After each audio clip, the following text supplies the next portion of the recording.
Exodus 22, and the title is Gospel Gain in a World of Loss. Gospel Gain in a World of Loss, and that's because the passage here in Exodus 22 deals with laws related to theft, a variety of different laws related to theft. Last week, some of the laws we looked at, the civil laws, were kind of like the expression of, the practical expression of the commandment, thou shalt not kill, last week. So a lot of laws related to murder and personal injury, things like that. And this week, it's like God's elaborating on the commandment, thou shalt not steal, and these variety of ways that is applicable there in their growing society. As the Israelites are wandering in the wilderness and they're multiplying, God has given them laws by which to govern themselves, and also along with that, he's given them pointers to himself. And that's the way we keep looking at these. We see, okay, these are helpful and practical ways, and they show us our need for God. And that was true back then of the Israelites thousands upon thousands of years ago, and the same is true for us today. So these laws in Exodus 22 relate to theft, which always has to do with one person taking what belongs to another. So somebody suffers loss. I want to take a quick survey this morning as we get started, all right? Because I'm just really curious about this. How many people in here have been robbed in one way or another, have been robbed in some way? Something was taken. Okay, I mean, it looks like most of you. And then if we were to go down just specific examples, and maybe you don't think you have, but if I list some of these, oh yeah, I had that happen to me. Like nowadays, this issue of identity theft. Some of you probably had your identity stolen or a credit card opened in your name or whatever. In our neighborhood not long ago, the mailboxes were broken into and tons of mail was taken. So there are even these unlikely, you always think of like a house being broken into or a car being stolen, but there's all sorts of examples of theft. And I would guess everybody in this room, you either personally been touched by it or someone close to you certainly has been stolen from. So it's interesting. So when that happened to you, those of you who raised your hand, what's that feel like when someone steals from you? How many of you have had your house broken into or an apartment broken into? All right, few of you. What's that feel like? Feels terrible? Why is it terrible? It's just really, really bad. Yeah, it's good. Can we be? Yeah. Anything else? Violated. Yeah.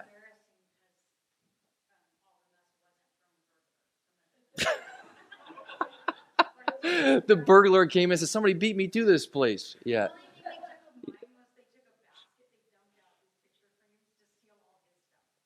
Wow. To take yours. Yeah, that's great. So I heard the word violated. That's a word you often hear. It feels like you've been violated. Outrage. Yeah, anger. That's, for me, things that I've dealt with, the anger for sure when that's happened. Shocked. It's scary, right? Scared to think that someone else has been in your place or has been even in your car or took your car. You wonder, wow, does someone have something against me, or is it like random act of theft? Those types of things go through your mind. How about this? Injustice doesn't feel fair, does it? And we humans, we want things to be fair. Think of my kids; they literally keep track. Just the other day, Juliana was scooping ice cream for herself and for Jocelyn. And she scooped a certain amount. And she knew precisely how much she had scooped. Jenna comes down later, grabs the scoop to scoop her own. Jill's like, no, you got to let me scoop it. And she said, because I know how much I got for us, and you need to have the same. You can't have any more. It's all part of the same thing. There's only so much in this world. There are only so many resources. There are only so many scoops of ice cream in this world. And we want it to be fair. Really, we want all of it. But if we can't have all of it, then at least it needs to be fair, right? So when theft happens, it feels like, there's this inequity. This is interesting. Don't do it now. Please pay attention to me. But at some point, get on YouTube and look up porch pirates being caught. There's a guy, this is my favorite thing I've seen in a long time. There's this nerd, I can't remember what part of the country he's in, but he's a former NASA engineer, and there had been some thefts off the front steps of houses in his neighborhood. The glitter, so he engineered this thing. It is this amazing package with 4 video cameras inside of it, with this crazy sophisticated glitter bomb. He fills it with glitter, and it's this decoy package, and he sets it out on his front step and just waits. And he's got a GPS inside of it. I mean, he engineered the heck out of this thing. So literally on his phone, it alerts him when the package was taken, and he can just watch the whole thing play out. And over again, he used it several times. And you see these people who run off with the package. They get in their car, and you can see them because it's all caught on camera. And they pull it open, and it explodes in their car. And they all yell out the same, almost all of them say the same thing. It's what the something. And they're just crazy. Yeah, even has stink bomb inside of it, so it ruins their car. So, yeah. And it is so satisfying to watch those movies. Like these, yeah, get them.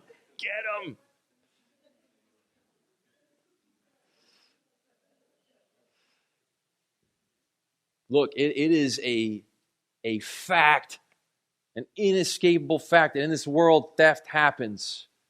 It's happened since the beginning.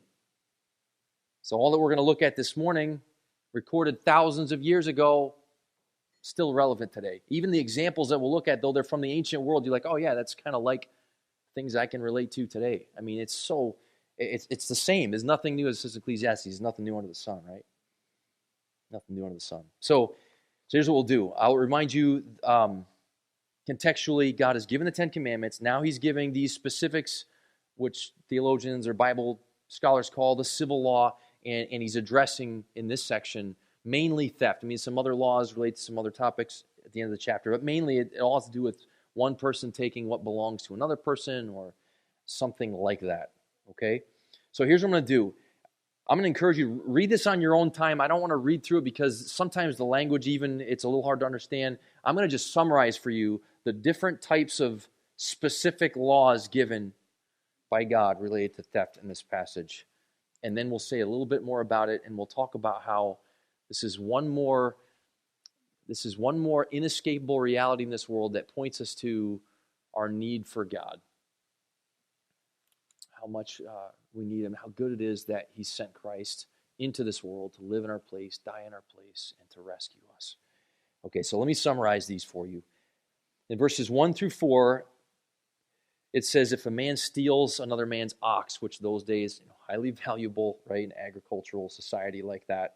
If a man steals another man's ox, he is to pay back. If he steals it and kills it, I should say. If he steals it and kills it, then he has to pay back 5-fold, 5 oxen for 1 ox. If he steals a sheep, he has to pay back 4 sheep. Once again, if he stole it. If he killed it. If he didn't kill it, then he just gives back the one that he took. But if he killed it, to use its meat or whatever, then he has to pay back 5-fold or 4-fold. If someone breaks into another's house, God gives provision here for self-defense. It's like the stand your ground law that you hear about today, where you're allowed to protect yourself. If someone invades your house, you're allowed to use deadly force. So in those days, God makes provisions. Hey, if someone comes in at night, then there's no guilt, there's no blood on your hands if you take the life of that thief. If it's during the day and you can tell he's just trying to take something and get away, then you're basically not, in that case, permitted to kill him if there's no threat to your family or no life-threatening situation there. Then you have to deal with it in the normal ways of justice, where he just has to make reparations for what he took. Okay, he's caught at that point. So you're not allowed to use deadly force. Verse 5 is if a man lets his animal graze in another man's field, essentially that is stealing. It's like stealing animal food, basically. And you can conceive of people doing that. Okay, my field's already bare. Why don't you, he wanders over there. My ox, my cow, whatever, goes over there and eats. Hey, fine. Just look the other way, right? Well, no, that's not appropriate. And that is to be made right. Restitution must be made. Verse 6, someone starts a fire on their property to kill off either weeds or, it says, thorns, but basically invasive plants. And that fire spreads to another person's property. Once again, they need to make it right. They started the fire. They need to be able to control it. And if they can, it causes damage somewhere else, they're responsible for that. Verses 7 through 13 deal with having a friend watch over your stuff. You ask him to watch over whether it's animals or other valuable things. If there's injury or those things are broken or the animal's lost or killed, then there's an effort to try to find who is responsible. And if you can't find out who's responsible, guess who needs to be questioned? The friend. Whoever your supposed friend is needs to go through some questioning to see if maybe they took your stuff.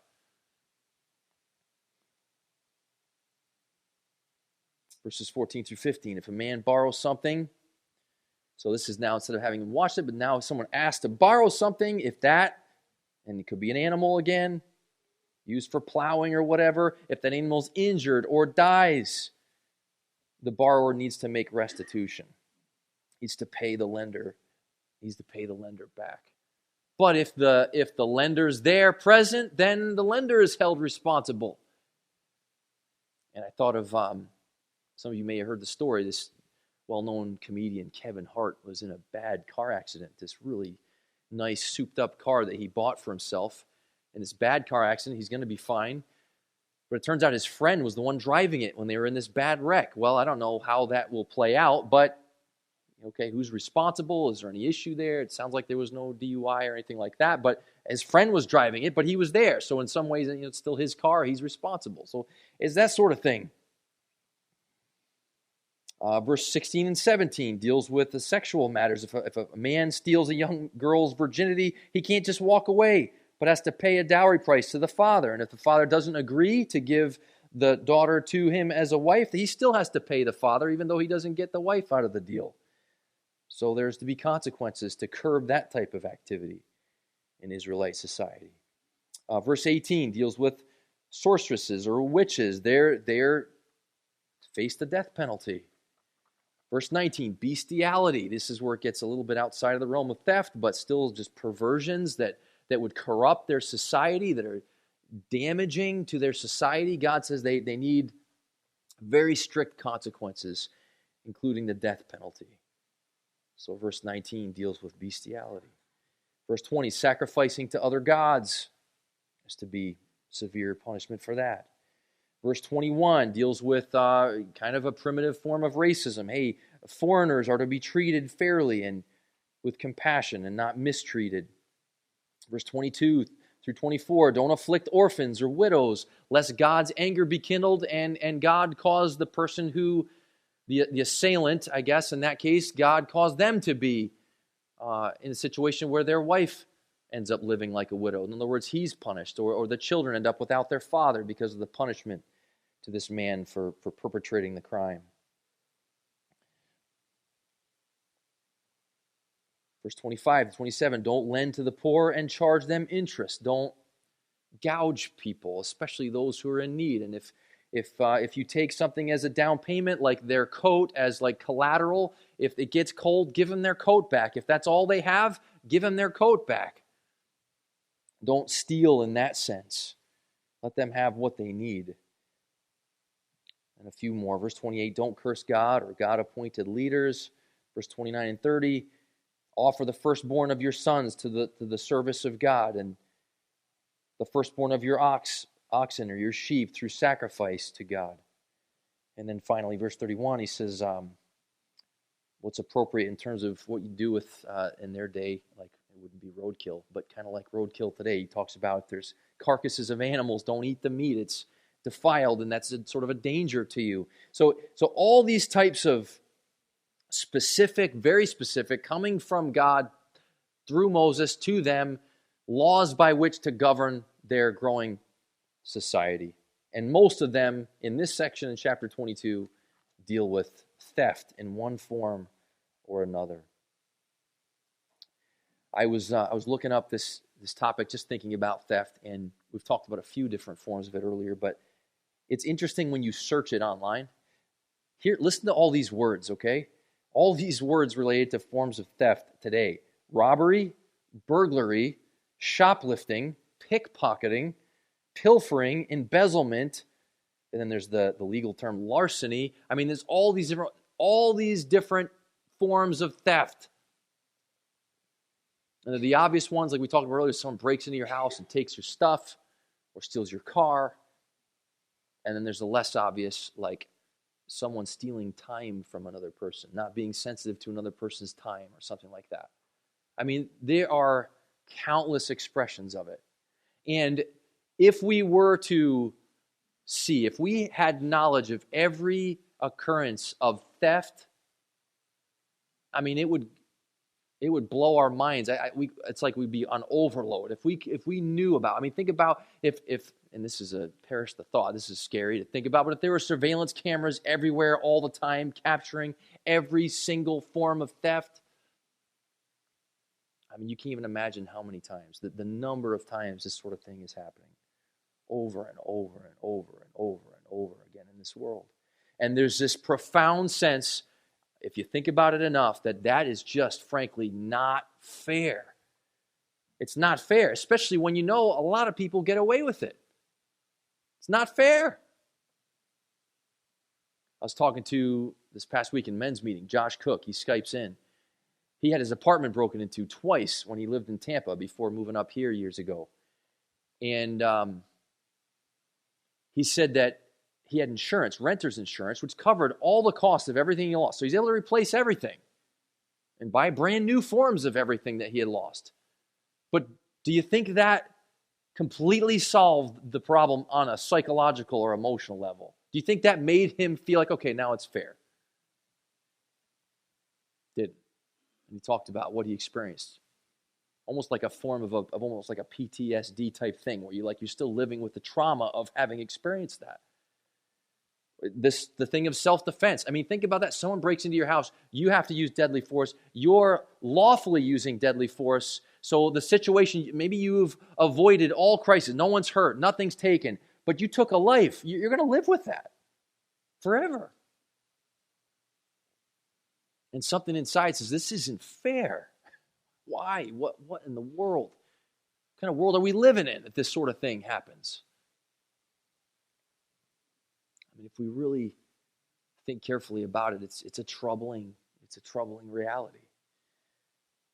And then there's this. There's the fact that we've all been guilty of taking from others, that we've been robbed and we've robbed others. And maybe not in the extreme, egregious ways that I've cited so far, but even small things.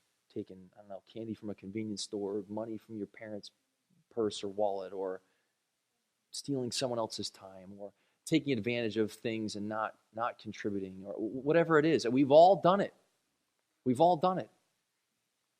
And it speaks to our deep-rooted selfishness, how we justify rationalism. I mean, go back to the video, the YouTube video you're going to look up later about the decoy packages that explode in people's cars and in their living rooms when they open them. You can sense in certain ones, you can sense the vibe of injustice coming from the criminal. Like, what in the world? This, jerk, blah, blah, blah. I'll use the word jerk. I mean, think about that for a second. It just speaks to the human condition and how we rationalize and justify. And it's just a mess. And I know we talk about it all the time, but this book and its laws, multiple purposes. One, help us govern. We need it. We talked about, was it last week? I went into some of the history of how our criminal justice system today is inseparably bound to the Bible and the Old Testament specifically. And we talked about the connection there. It's fascinating. You can't escape that connection. And that helps us appreciate that God's given us the law. So there's that very practical purpose that humans have been benefiting from since the beginning of time. And then there's this deeper purpose of just God showing us, hey folks, this is who you are. This is what you're like. This is what you're capable of. And you're all capable of it. And this is why you need me. This is what God's conveying to us. This is why we need Him. The Bible, all throughout, reveals fallenness and brokenness of this world. It guides us to the realization This is really interesting. That if we are to experience wholeness, so he said earlier, like this is loss, right? One person gains and the other loses. One person takes and the other lacks. How is there to be wholeness? Where does completeness and wholeness and fairness, how can that happen? Well, the Bible guides us to this reality that it only happens in relationship with God. It's the only place where we can really be assured that there is completeness. Like you might take this and say, okay, this book is going to help me now prevent crime from ever happening. Well, have we ever been able to do that to this point? No. Can we really stop it? Can we stop every single form of theft so that everything is always fair and everyone is always complete, never lacking? You can't. So it begs the question, now what? If we can't avoid or escape criminal activity, theft, or any other type of crime, what hope is there? Well, there's the fact that we, thank God, have a criminal justice system that catches some people, that forces some to make restitution, and we would want that to be strict in terms of consequences because, frankly, we humans need strict consequences to keep us in check. So we can be thankful for that. But there's more. There's still that, use a big philosophical term, existential question. What about the loss of this world that we can't get around? What about the fact that not only as a whole we can say, yes, that's generally true, but you personally have experienced it. And you're probably going to experience it again. I think I can go as far as to say you will experience it again.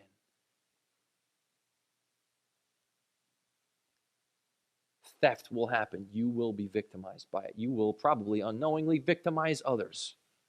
It will happen. So what of the loss? What do we do with it? Where do we go with it? So I'm going to read to you from Luke 6.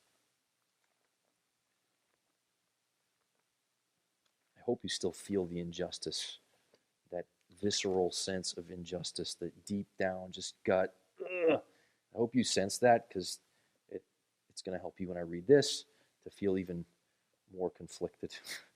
Luke 6, 28 through 35. Jesus says this. Bless those who curse you. Pray for those who mistreat you. Whoever hits you on the cheek, offer him the other also. Whoever takes away your coat. Here's the theft one, right? Very specific. Whoever takes away your coat, do not withhold your shirt from him either. Whoever robs your house, I don't know, give him your whole house too.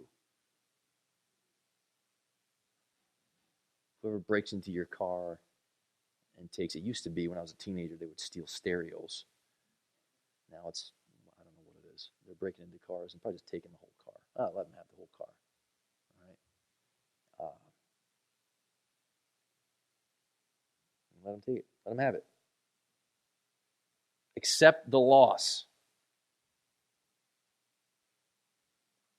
He goes on, give to everyone who asks of you. Whoever takes away what is yours, don't demand it back. Treat others the same way you want them to treat you. If you love those who love you, what credit is that to you? Even sinners love those who love them. It's easy for you to be nice to someone who's never taken anything from you. What about someone who has? And then he goes on. This is where it gets to the root of the issue. If you do good to those who do good to you, what credit is that to you? Even sinners do the same thing. If you lend to those from whom you expect to receive, what credit is that to you? Even sinners lend to sinners in order to receive back the same amount. But love your enemies, do good, lend, expecting nothing in return, and your reward will be great, and you'll be sons of the Most High, for He Himself is kind to ungrateful and evil men. Be merciful just as your Father is merciful. What he's saying there is, this is God's heart. When we talk about they take one thing, give them the rest also. They ask you to go with them 1 mile, go with them 2. They hit you on one side of the cheek, turn the other side of the cheek. I mean, all those types of just countercultural, counterintuitive, counterhuman types of teachings. God's saying, that is my heart. And if you're going to be if you're my child, then my heart matters to you. It should matter to you personally, which means Every one of us should wrestle with this, the inequity. Wrestle with it. Think about what God is really saying. I mean, when I said earlier, if they take from your house, give them the house too, the whole house. I mean, some of you, I could see the shock on your face. And if you're listening at all, yeah, that's nuts. Like, no, I'm not going to do that. I'm going to have them prosecuted and want them to be locked up forever. Thank you very much. That's what I'd like to see. And maybe death by lethal injection.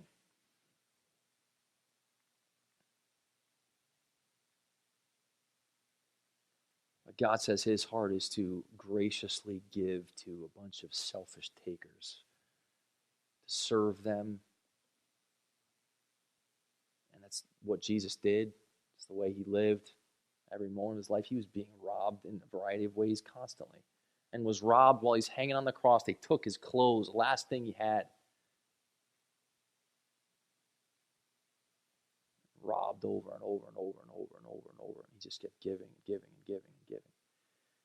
So yeah, think about it and bump into your human limitations and bump into your fleshly way of thinking and bump into your selfish, self-protecting ways and see your need for a Savior who's not like you, who laid his life down for you, who sacrificed everything for you. And then when it comes to our lives and living with the loss, which we all are forced to live with in one way or another, there is this. There's Colossians 2, 9 and 10, which says, "For in him, in Jesus, the fullness of deity dwells in bodily form." He is full, he is complete, he is whole.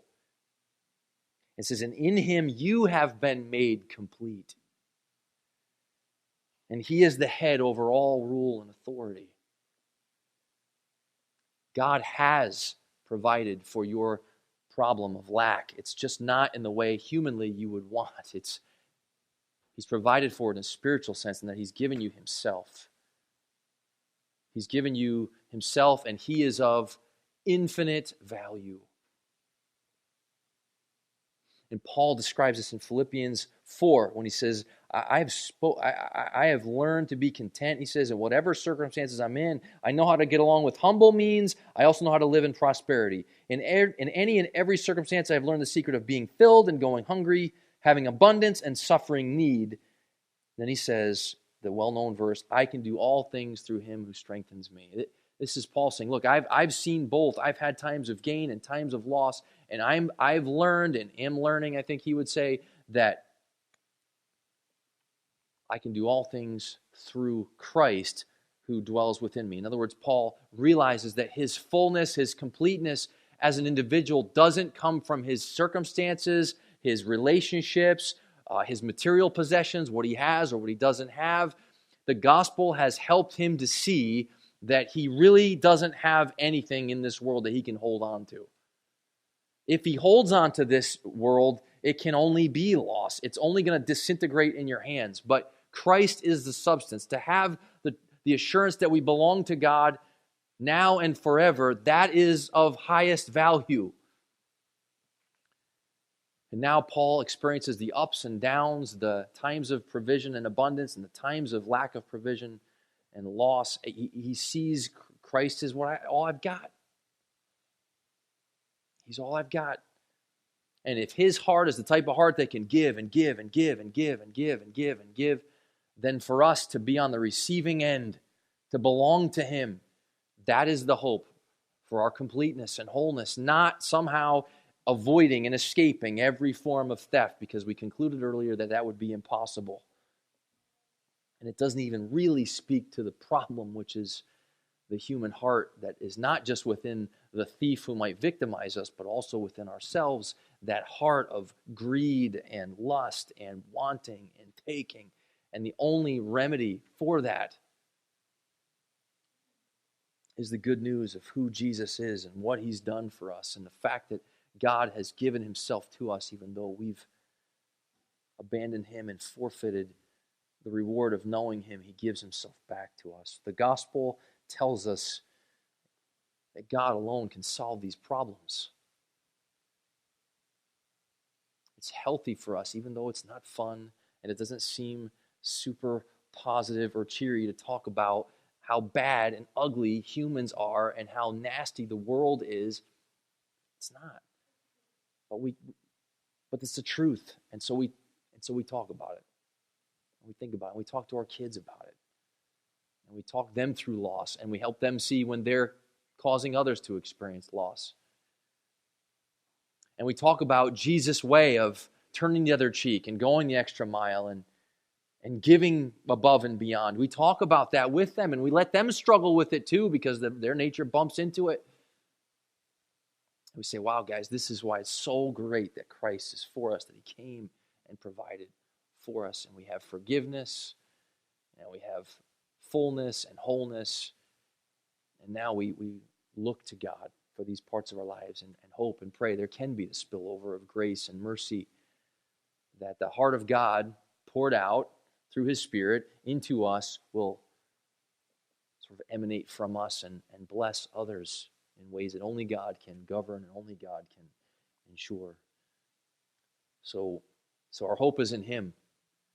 Same conclusion as last week's sermon and every other sermon we've preached for the last 10 years. Our hope is in him, and he is a great Savior, and these truths are awesome. And I hope and pray that as you read the news, literally just this morning, there were 2 more stories on my favorite news app about porch pirates. Maybe I'll tell you, let's let you be a little more disturbed for 1 second. One of them was a guy who had a heart transplant, who literally, it's a life and death situation for him to get his package on a recurring basis with his medicine that he needs in order to survive, and some dumb porch pirate took it recently, not knowing the magnitude of what he did, I'm sure, but pretty messed up, folks. Pretty messed up. Thank God he's not. He sees it all, knows it all. He's going to make it all right. He's going to make it all balanced. There's hope for the iniquity, the inequity, the whole business. And it's not us, it's God. So let's pray, all right? God, thank you for the time this morning. Thank you for your truth that guides us into a deeper, more profound form of faith. That we see on one hand, whenever we live free from the pain of theft, if we have hours or days or seasons free from that, that is a gift. And when we experience it, and in the future, inevitably, when we experience it, help us to remember you, to remember what you tell us about the nature of mankind and the way of the world, and the fact that this world is a place of loss and lack, but you are within yourself complete, full, fulfilled. And God, even though in our nature we want so many other things more than you, you are relentlessly pursuing us to give us yourself. So thank you for our great salvation through Christ. Help us to see the value, to have hearts of gratitude and praise as a result.